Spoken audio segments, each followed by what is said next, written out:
In this video, I'm going to show you how to auto count in PlanSwift. Now, the first thing you have to do, you want to enable auto count. So to do this, you want to go to settings up top, and then from here, you want to go to interface, and at the bottom here, the second to last option says show auto count tool. Click on the check mark, going back to your home tab, and there we go. As you can see here, we have the auto count under takeoff. So click on it, and then the first thing you have to do, of course, is just create something new here. So I'm just going to create something. It's going to be pretty much the same as this one, but of course this one is already here, so let me show you how to actually create a new one. So I'm just going to name this one just a tutorial. There we go.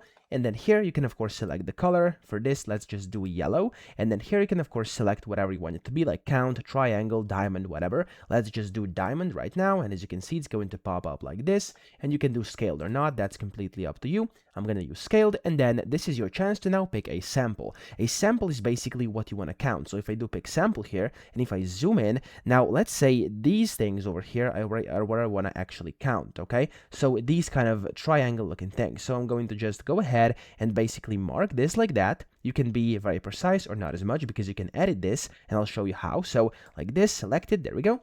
And then you can click on this erase button here to actually erase things out of here. So if there's something you don't want, like this bottom line over here, for example, or like this bit here on the right, there we go, we can refine this, okay? Of course, you can use the pen to actually add stuff as well, but I'm not going to because it's not needed.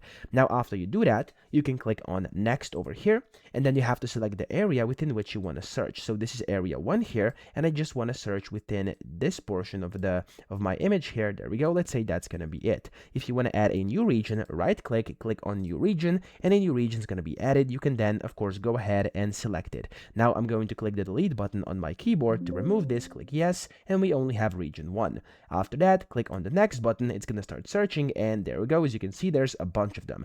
Now it's going to allow you to basically click them to place them or basically ignore them. So as you can see, when you click on them, it's going to kind of place them or ignore them. So just click on the ones that are relevant. So for example, here we're just going to say this one, this one, this one, this one, and this one are fine. Of course, there's other ones as well, but I'm not going to waste your time over here. So we're just going to ignore these.